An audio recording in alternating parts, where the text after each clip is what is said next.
Just to clarify, your name is?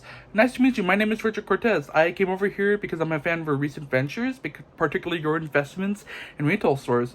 If you wouldn't mind, I would like to get something by you. It will only take a moment. Thanks. Have you heard of this show called The Bear? No worries. It's basically this show airing on FX right now about a chef who takes it upon himself to revive his family's failing sub shop in Chicago and revive it as a top Michelin dining experience. In other words, it was the darling of primetime television this year. Last season, the show featured a real Chicago spot called Kusama, which is a eatery specializing in Filipino cuisine. Ever since they were featured on the show, the place has been skyrocketing in popularity. People are going there for breakfast and flying in from other places of the country to try their dinner menu. Not only has the food being praised, they also received the Michelin star. But also, it's the restaurant's Filipino culture being acknowledged that got to me.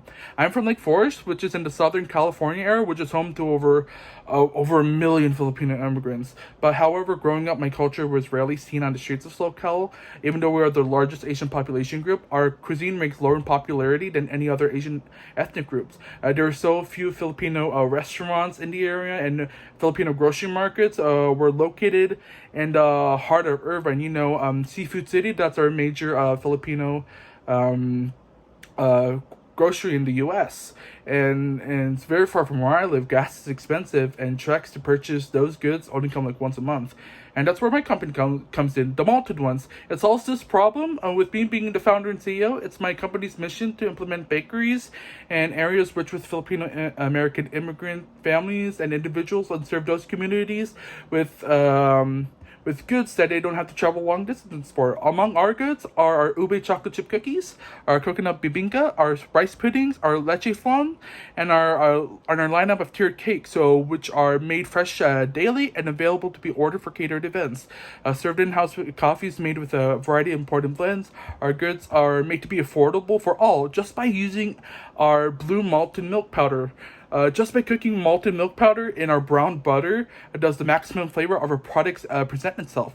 No other additives or preservatives are needed. It's just baking techniques. You don't have to pay much. We just price our products at just $1.50 a pastry, $10 for 13 pastries. And you may be asking why a bakery. Well, it seems like a very specialized industry. You know how the Bear made Kasama popular?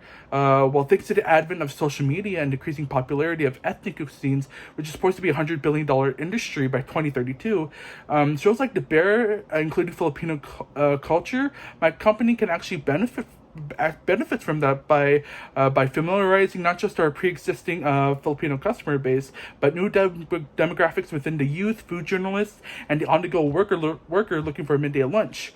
We just lost so many people in the pandemic, and still are. Friends, families whose memories we made with them and now only remember by us.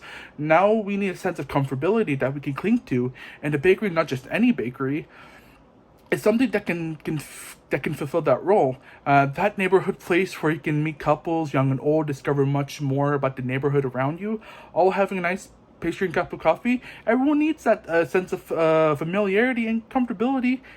Ever since I was a toddler, I've been going around neighborhoods, elementary to high school, and my places of work, giving away all kinds of treats.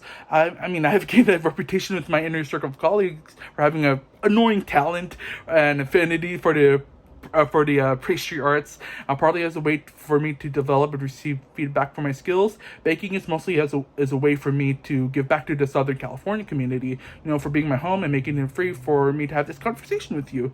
The Malted ones is still in seed stage. We're still looking for investors to share in our venture. However, with your help, we can immediately capitalize on the rising interest in Filipino cuisine and open Malted Ones bakery in communities that need a place to meet friends at. I'll just leave you my contact information and we'll go from there. Thank you for your time.